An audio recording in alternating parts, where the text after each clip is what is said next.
I got pregnant in 10th grade. My parents disowned me, threw me out of the house. 20 years later, they showed up insisting to see their grandson. But what they found left them speechless. Can you imagine being thrown out like trash by your own parents, 7 months pregnant, and left to freeze on a park bench? What if, 20 years later, those very same people waltzed into a hospital lobby, demanding to meet their grandson, the world-renowned chief of cardiac surgery they'd seen on the news? My mother, clutching her Hermes-like armor, my father, checking his expensive watch, both dressed to impress the son of the daughter they'd erased from existence. They had no idea what was waiting for them, no clue about the will of the woman who saved me when they wouldn't. This isn't just a story, it's a testament to raw, brutal karma. This is what happened when it finally came to collect. Let me take you back to that cold October night in 2004. I was 17. I stood in my parents' living room, the one with the imported Italian marble and a chandelier that cost more than most people's cars, a positive pregnancy test shaking in my hand. You're lying, my mother said first, her voice sharp as winter ice. No daughter of mine would be so common. But the second test confirmed it. And the third. My father didn't yell. That would have been beneath him. Instead, he walked to my room with measured steps and returned with my suitcase, the one they'd bought for my supposed college tours. He set it by the front door with clinical precision. You have 10 minutes, he said, adjusting his Yale class ring. Take what fits. Leave your house keys on the table. Dad, please. You're not our daughter anymore. He flipped the family portrait on the mantel face down, the one where we all wore matching white shirts and fake smiles. Our daughter wouldn't spread her legs for some boy and destroy everything we've built. My mother stood by the grandfather clock, examining her manicure. Don't call us. Don't come back. We'll tell everyone you're studying abroad. Owen. The boy who'd promised me forever. He'd already been accepted to Stanford. His parents had lawyers. His future mattered more than mine, or our babies. He blocked my number the day I told him. 10 minutes. That's all they gave me to pack up 17 years of being their daughter. I grabbed clothes, my grandmother's necklace they'd forgotten about, and the $227 from my jewelry box. The lock clicked behind me like a judge's gavel. Final. Irreversible. I slept in Riverside Park that night, under the gazebo where Owen first kissed me. 3 nights later, I woke to someone gently shaking my shoulder. Not a cop. Not a creep. A woman in her 70s, wearing a cashmere coat and genuine concern. Child, you're going to freeze to death out here. Elena Rossi had been walking her ancient poodle at dawn, a routine she'd kept since her husband died. She saw me curled on that park bench, my suitcase as a pillow, and something in her broke. Or maybe, something healed. I'm fine, I lied, my teeth chattering. No, you're not. She studied my face, then my belly. Even at barely 2 months, she knew. When I started crying, really crying, not the silent tears I'd rationed for 3 days, she sat right there on that cold bench and held me like I mattered. Come, she said finally. Pierre and I need company for breakfast. Her car smelled like lavender and leather. The heated seats felt like heaven. She drove us to West Side, to a house that sprawled across a lot the size of a small park. 8 bedrooms for 1 widow and 1 geriatric poodle. She smiled sadly. I lost my daughter, she said simply as she led me inside. Car accident 5 years ago. She was pregnant too. The room she showed me had already been prepared, not for me specifically, but for someone. A pottery barn crib sat assembled in the corner. The closet held maternity clothes with tags still on. This is yours now, she said. No questions. No conditions. Everyone deserves a second chance. Why? I whispered. She touched a photo on the dresser, a young woman with Elena's eyes and smile. Because Sophia would have wanted me to. That night, I slept in a bed for the first time in 72 hours. Pierre curled up at my feet like a guardian. Elena didn't just give me shelter, she gave me a future. While my parents told their country club friends I was studying in Switzerland, I was learning to breathe again in a nursery decorated with stars. Sigurd arrived during a February blizzard, screaming and perfect. Elena held my hand through 18 hours of labor, whispering strength when I had none left. She cut the cord when I asked her to. She was the first to hold him after me. "He's brilliant," she declared, though he was only minutes old. "I can see it in his eyes." She wasn't wrong. Sigurd walked at 9 months, read at 3, and tested into gifted programs before kindergarten. While I took night classes for my GED, then community college courses online, he absorbed knowledge like other kids absorbed cartoons. Elena owned 3 restaurants: Rossi's downtown, the bistro on 5th, and the cafe near the university. She started me as a hostess, then taught me inventory, scheduling, profit margins. "You're not just working here," she said. "You're learning to run an empire." When Sigurd was 7, he performed surgery on his teddy bear with actual sutures he practiced from YouTube videos. At 10, he was reading my anatomy textbooks. At 16, Harvard Medical School accepted him early admission.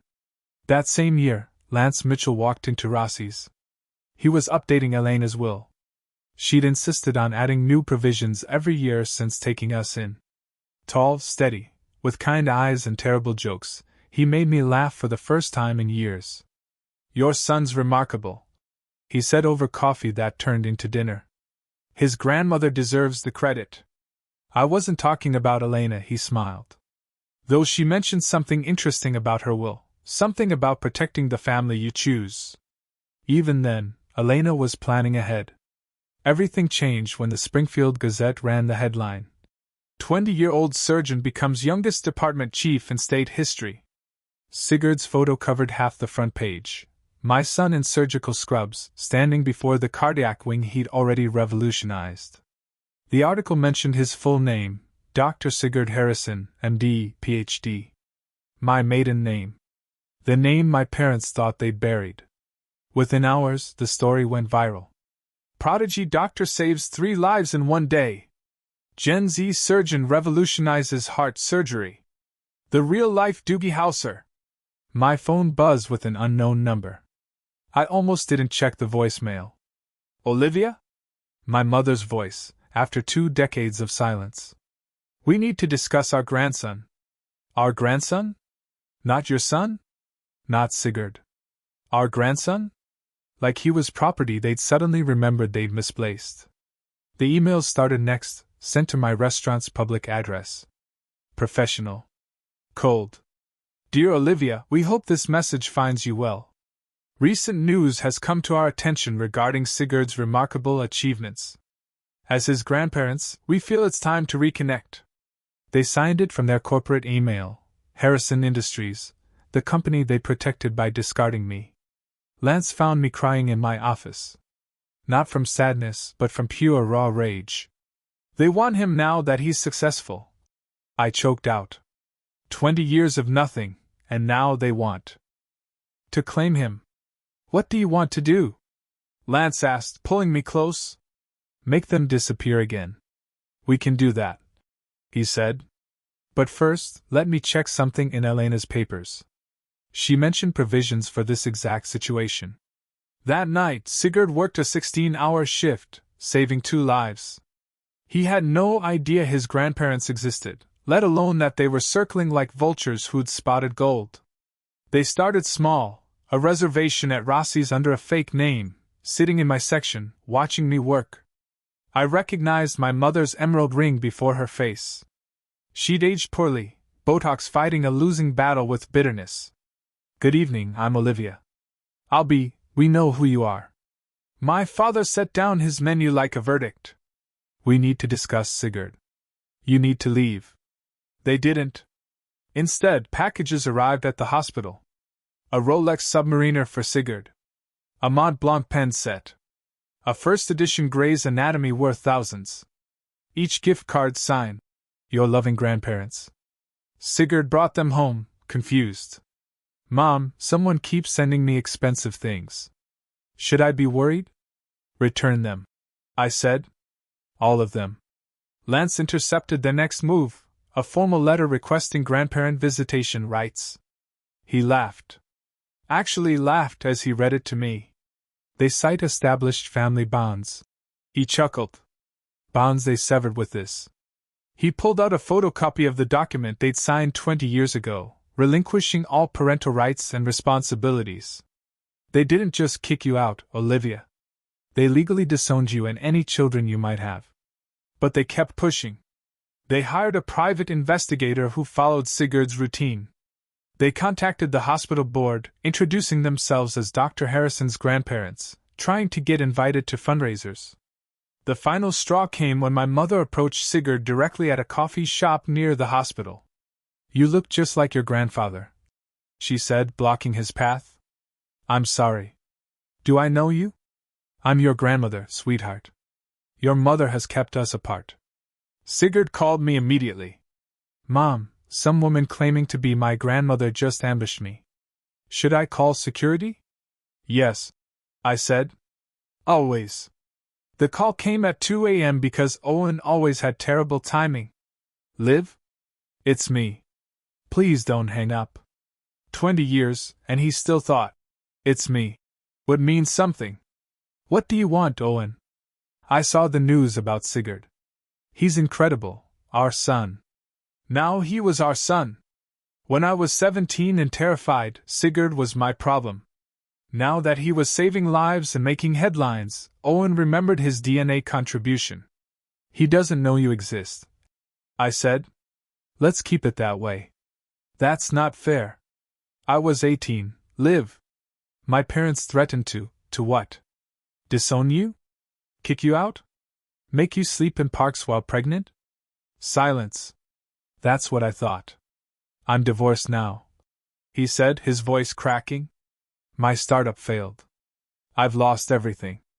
I just want to know him. He's my blood." "Blood? You blocked my number when I needed you most. Your parents contacted me. The admission hung between us like a noose. They think if I'm involved, you'll be more receptive to reconciliation. They're offering to help me financially if I can convince you." I hung up. Then I called Lance. "They're coordinating," I told him. "My parents and Owen. They're actually planning this together." "Good," he said, which surprised me. "Conspiracy leaves evidence. Forward me everything. Calls, emails, texts." Elena was very specific about documentation. The next morning, Owen sent a long email about his father's rights. He CC'd my parents. At the bottom, almost hidden in the signature, was the line that confirmed everything. Consultant, Harrison Industries Family Relations. They'd actually hired him. My parents hired the man who abandoned me to manipulate me into letting them near Sigurd. Elena had been right about everything. Family isn't blood. It's choice. And some choices, once made, can't be undone. They chose Bernardino's, the most pretentious restaurant in Springfield. All white tablecloths and waiters who judged your wine pronunciation. "Thank you for coming," my mother said, as if she'd won something by getting me here. My father pushed a leather folder across the table before our water arrived. "Let's skip the pleasantries." Inside, a contract. Harrison Industries letterhead, corporate seal, the works. 5 million. HESAID. 5 million. He said. 5 million placed in trust for Sigurd immediately. Another 5 when he joins the board. All we ask is a public reconciliation. A family photo for the announcement. "You want to buy us?" "We want to invest in our legacy," my mother corrected, adjusting her pearls. "Sigurd is a Harrison. He should benefit from that name. The name you took from me. Which we're offering to restore. The IPO launches next month. Harrison Industries, 3 generations of excellence, test well with focus groups."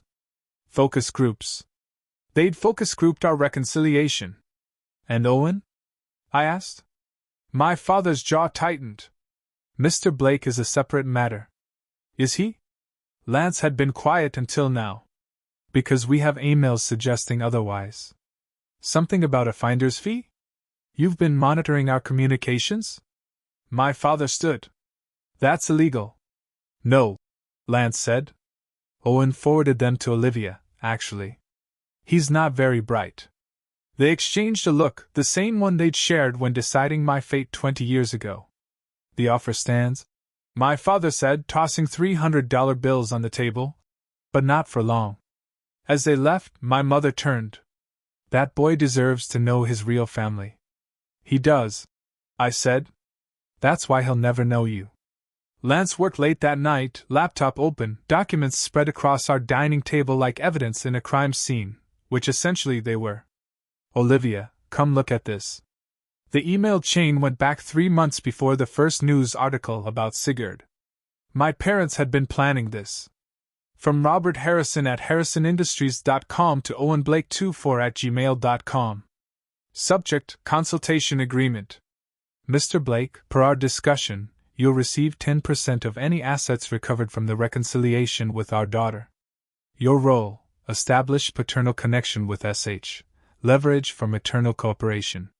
They're calling my son assets recovered. I whispered. Keep reading. Owen's response made me sick. Happy to help. Olivia always was emotional.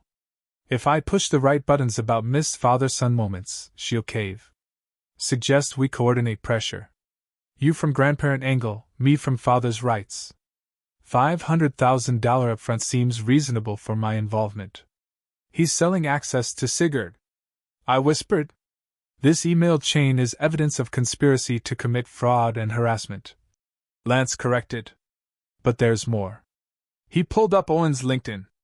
3 days ago, he messaged Sigurd, son, I know your mother has poisoned you against me, but I'm your father.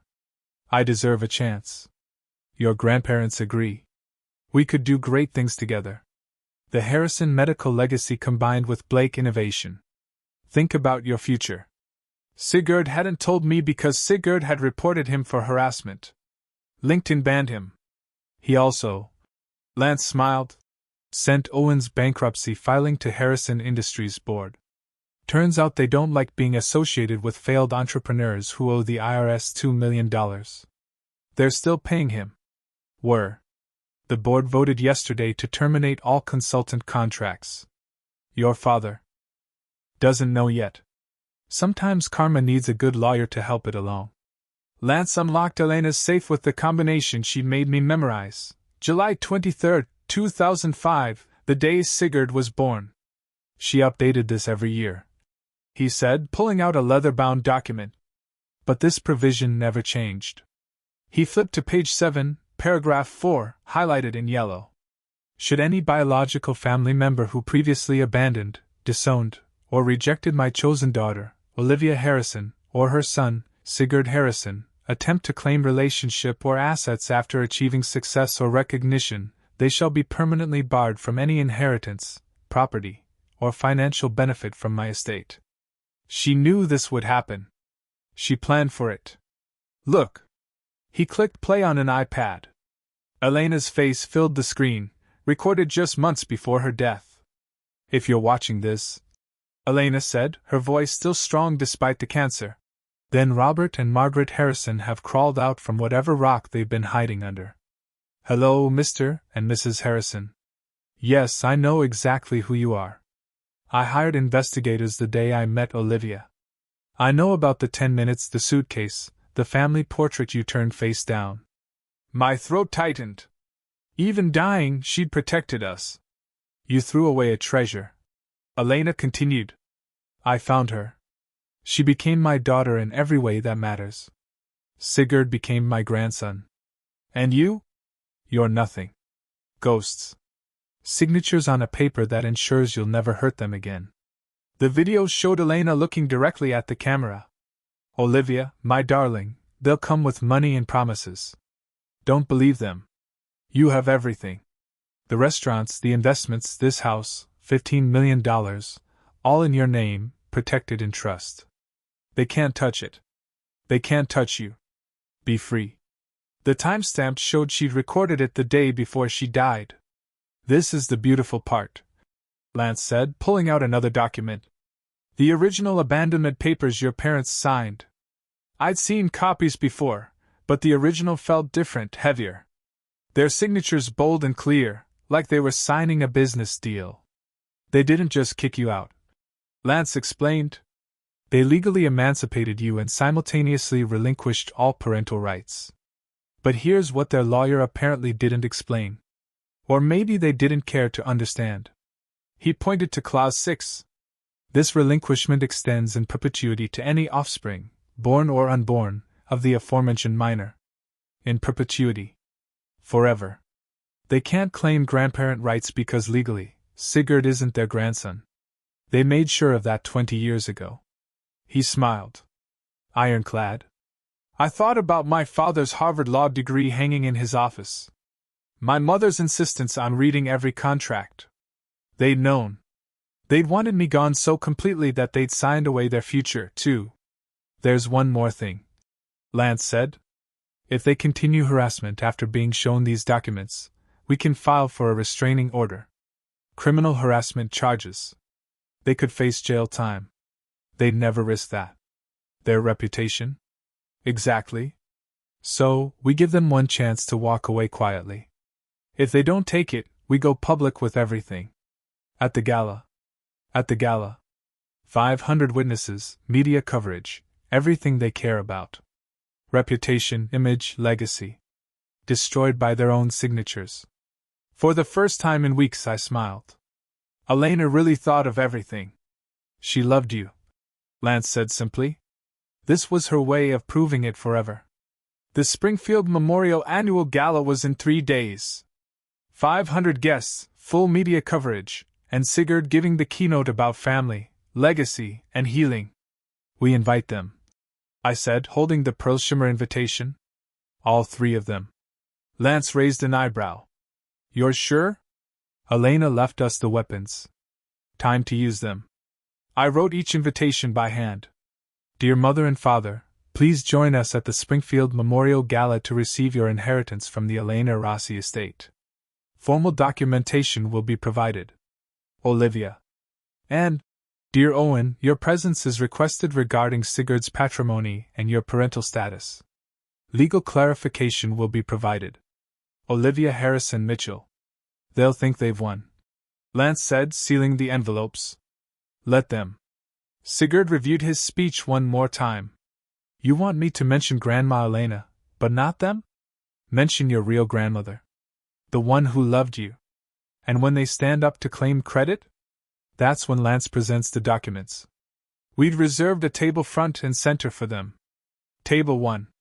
Impossible to miss, impossible to leave without everyone noticing. The hospital board will be there, Lance noted. Harrison Industries investors. Everyone they care about impressing. Good. I called the foundation coordinator. Yes, we're announcing the Elena Rossi Foundation for Teen Mothers. $5 million initial funding, 10 medical school scholarships. Everything was in place. 20 years of pain transformed into purpose. What if they don't come? Sigurd asked. They'll come. Their egos won't let them miss it. Lance pulled up the RSVPs an hour later. All 3 had responded yes within minutes of receiving the invitations. They think they've won, he said. Perfect. The best defeats come when victory seems certain. The moment of truth was approaching. The Springfield Memorial Ballroom glittered with old money and new hope. Crystal chandeliers, white orchids on every table. And my parents, at table 1, holding court like royalty. My mother wore vintage Chanel, the suit she'd saved for special victories. My father kept checking his Patek Philippe, probably calculating when to make their grand gesture. Owen sat beside them, fidgeting in a rented tux that didn't quite fit. Ladies and gentlemen, the MC announced, please welcome our keynote speaker, Dr. Sigurd Harrison. My son walked to the podium in scrubs. Not a tux, not a suit, but the uniform he'd earned saving lives. The audience murmured. My parents' smiles tightened. Good evening, Sigurd began. I'm here to talk about family. Not the family you're born into, but the family that chooses you when you need them most. My mother preened, assuming he meant them. 20 years ago, a 17-year-old girl was thrown out of her home for getting pregnant. She slept in parks. She ate from vending machines. She had nothing, except the life growing inside her. The room went silent. My father's hand froze on his champagne glass. Then Elena Rossi found her. A widow with no obligation to help. No reason to care, except that she understood what family really meant. Elena became my grandmother. She gave my mother shelter, dignity, purpose. She gave me life. On the LED screen behind him, Elena's photo appeared, 20 feet tall, smiling, radiant. Everything I am. Sigurd continued. I owe to two women. My mother, Olivia Harrison Mitchell, who sacrificed everything for me. And my grandmother, Elena Rossi, who proved that love isn't about blood. It's about showing up. My parents were no longer smiling. Tonight, I'm announcing the Elena Rossi Foundation for Teen Mothers, Sigurd said, his voice carrying across 500 silent guests. $5 million in initial funding. Housing, childcare, education, and hope for young mothers abandoned by their families. The screen changed. Elena's video message began playing. Hello, my dear ones. Elena's voice filled the ballroom. If you're watching this, then my grandson, Sigurd, is doing exactly what I knew he would. Changing lives, healing hearts, being the man I always knew he'd become. My mother started to stand. My father grabbed her wrist, pulling her down. Family, Elena continued, isn't about DNA or last names or inheritance. It's about presence. When Olivia needed family most, where were the Harrisons? When Sigurd took his first steps, spoke his first words, performed his first surgery, where were they? The camera panned across the crowd. Every eye was on table one. I leave everything to my real family, Elena said. To Olivia, my daughter by choice. To Sigurd, my grandson by love. And to those who abandoned them. She looked directly into the camera. I leave you the truth about what you threw away. Sigurd returned to the podium. I want to thank my family for being here tonight. Mom, he looked at me. And Lance, who showed me what a father really is. My mother shot to her feet. Where are your grandparents? Where's your blood? The entire ballroom turned to stare. No, Sigurd said calmly into the microphone. You're strangers who shared DNA. There's a difference. How dare you? My father started. Mr. Mitchell, Sigurd said, I believe you have some documents to present. Lance stood, folder in hand, walking toward the podium with the measured steps of coming justice. This is ridiculous. My father charged toward the stage, his face purple with rage. We are his grandparents. We have rights. Security moved forward, but Lance raised a hand. Let them come. My mother grabbed the microphone from a nearby table. This is our grandson. They've poisoned him against us. We made one mistake 20 years ago. One mistake? I stood, my voice carrying without amplification. You gave me 10 minutes to pack. You turned my portrait face down. You signed papers, disowning me and my unborn child. The crowd gasped. Phones appeared recording everything. That was different. My mother shrieked. You were a disgrace. Pregnant at 17. I was your daughter. Owen tried to slip toward the exit. 2 security guards blocked his path. Mr. Blake, Lance said into the podium microphone. Don't leave yet. This concerns you too. I don't. I'm not. Owen stammered. You're not what? Lance cut him off. The biological father who abandoned a pregnant 17-year-old? Or the consultant being paid by the Harrisons to manipulate their daughter? My father lunged for the podium. You can't prove, actually. Lance smiled, clicking a remote. I can. The screen lit up with emails. The conspiracy laid bare in 40-foot letters for 500 witnesses to read. 10% of assets recovered. Lance read aloud. Push the right buttons about missed father-son moments. She always was emotional. My mother's Chanel suit couldn't hide her shaking. My father's Harvard pin couldn't restore his dignity. Owen looked like he might vomit on his rented shoes. Shall we discuss? Lance continued. The legal documents you signed 20 years ago, The ones that permanently severed all rights to Olivia and her children? The ballroom held its breath. Lance clicked again. The abandonment document filled the screen. Every word magnified, every signature clear as day. October 15, 2004. He read. We, Robert and Margaret Harrison, hereby relinquish all parental rights and responsibilities to Olivia Harrison and any children born or unborn. The document zoomed in on their signatures. Bold. Deliberate. Undeniable. This extends in perpetuity. Lance continued. Forever. Irreversible. You didn't just disown your pregnant daughter. You legally disowned every generation that would come from her. We didn't know. My mother started. You didn't know? Lance pulled up another document. Mr. Harrison, you have a Harvard Law degree. You knew exactly what you were signing. My father's mouth opened and closed like a fish drowning in air. But that's not all, Lance said. Let's discuss what happens when you abandon someone, then try to claim their inheritance. The crowd leaned forward. Even the wait staff had stopped to watch. 20 years ago, you threw Olivia away. Elena Rossi found her, loved her, raised her grandson as her own. And when Elena died, she left very specific instructions about blood relatives who abandoned family. That money should be ours, my father shouted. We're the biological grandparents who signed away all rights. Look at the screen, Mr. Harrison. Look at your signature. That's your handwriting saying Sigurd doesn't exist to you. Channel 7's camera captured everything. Jennifer Chin held her microphone toward the stage, broadcasting live. Every person in this room, Lance said. Every camera, every phone, they're all witnessing the truth. You abandoned a pregnant teenager. You signed away your grandchild. And now you want to profit from his success. The disgust in the room was palpable. People actually turned their backs on table 1. Now, Lance said, let's discuss Elena Rossi's will. The screen changed to the official probate documents, complete with gold seals and notarizations.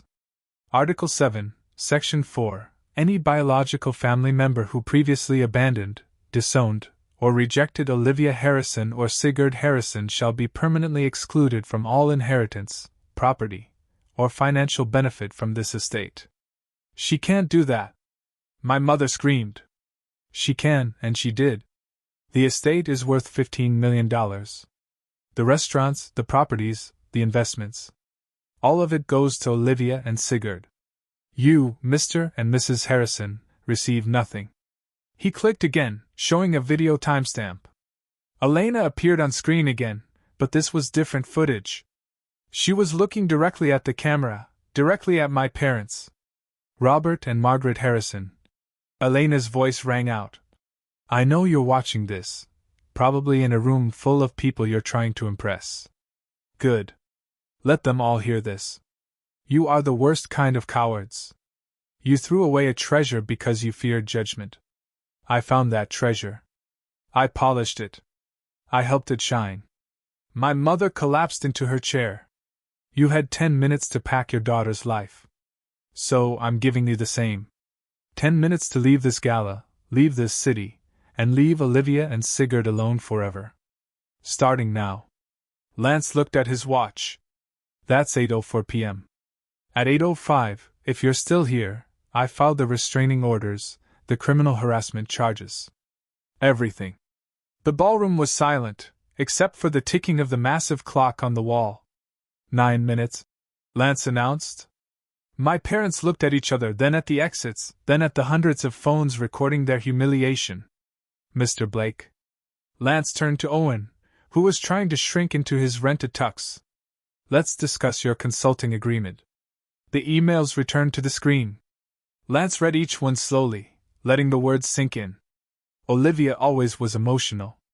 Push the right buttons. $500,000 upfront seems reasonable for my involvement. That's taken out of context. Owen stammered. Is it? Let's see the context. Lance clicked through the entire chain. You approached the Harrisons. You offered to manipulate the mother of your child for money. You called your son an asset to be recovered. Sigurd stepped back to the microphone. Mr. Blake, I want you to know something. I've known who you were since I was 15. I looked you up. I found your Stanford graduation photos, your wedding announcement, the birth announcements for your other children, the ones you didn't abandon. Owen's face went white. I watched you build your life while my mother built hers alone. I saw your startup announcements, your Forbes mentions, your perfect family Christmas cards. And I felt nothing. You know why? Because Lance Mitchell taught me to play catch. Lance came to every surgery observation. Lance is my father in every way that matters. Sigurd's voice hardened. You're a sperm donor who's now bankrupt and desperate enough to sell access to the son you never wanted. The IRS already knows about your bankruptcy fraud, by the way. We forwarded them your emails about hiding assets. Someone in the crowd laughed. Then another. Soon Owen was surrounded by the sound of derision from people who'd once respected the Blake name. 8 minutes remaining. Lance announced.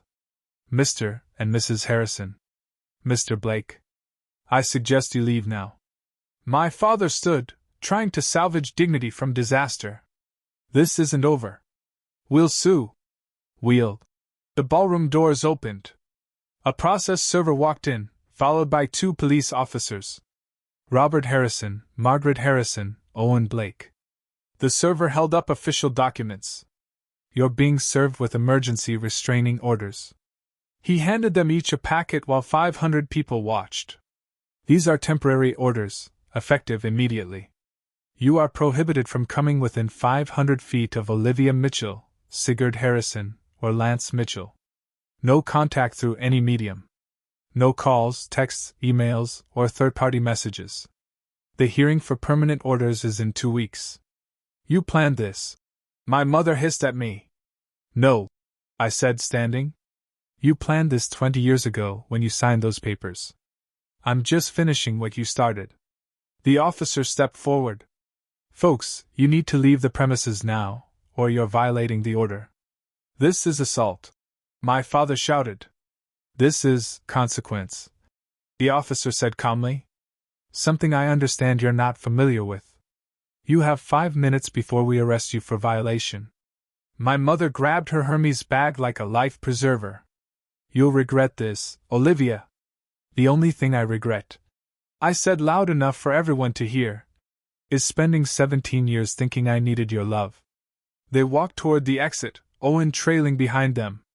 At the door, my father turned one last time. That boy is our blood. Blood? Sigurd called out. You bled my mother dry and left her for dead.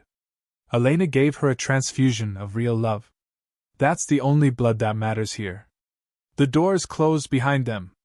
The entire ballroom erupted in applause. The applause died down as Sigurd returned to the podium, this time with me beside him. Ladies and gentlemen, he said, let me tell you what we're really here to celebrate. The screen showed a mock-up of a building. The Elena Rossi Center for Young Mothers. $5 million in initial funding, 10 full medical school scholarships for children of teen mothers, housing for 20 families at a time, childcare during classes, job training. Everything my mother needed 20 years ago, and found in one extraordinary woman. I took the microphone. Every young mother who comes to us will get what I got from Elena. Not judgment, but support. Not shame, but dignity. Not abandonment, but family. The first scholarship recipient is here tonight, Sigurd announced. Maria Santos, 17, graduating valedictorian while raising her daughter. Maria, would you stand? A young woman rose, holding a baby, tears streaming down her face. The ovation was thunderous. Maria will attend Harvard Pre-Med this fall, full ride with on-site childcare. I said, because that's what Elena would have done. Lance joined us on stage. We're also announcing that Harrison Industries Board has voted to redirect their annual charitable giving. The $12 million they've donated to this hospital over the years. It's being matched by an anonymous donor for the Elena Foundation. I knew that anonymous donor. It was the combined savings of every family Elena had helped over the years, paying it forward. In 1 year, Sigurd said, we'll have helped 50 young mothers. In 10 years, 500. In 20 years, when some other scared 17-year-old gets pregnant, she won't sleep in a park. She'll call us. The standing ovation lasted 5 minutes. But the sweetest sound was the silence from Table 1, now empty forever. 3 weeks later, Lance showed me the business news. Harrison Industries stock dropped 30%. He said. The board called an emergency meeting.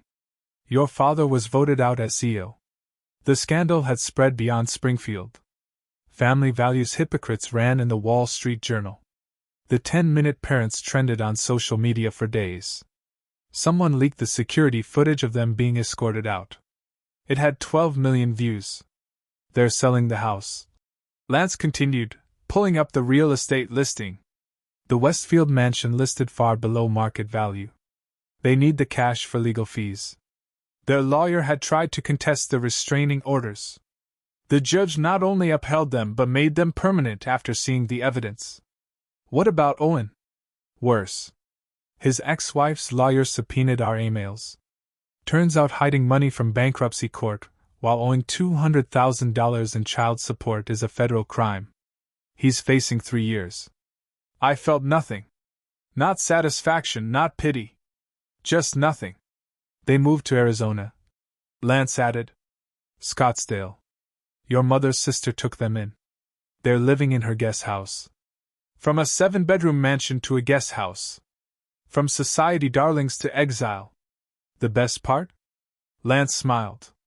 Remember their church? The one where your father was an elder? They were asked to find a new place to worship. Apparently, abandoning pregnant teenagers doesn't align with their values. Every institution they'd valued more than me had rejected them. Are you okay? Lance asked. I'm free, I said. For the first time in 20 years, I'm completely free. That night at dinner, Sigurd said, the foundation received a donation today. Anonymous.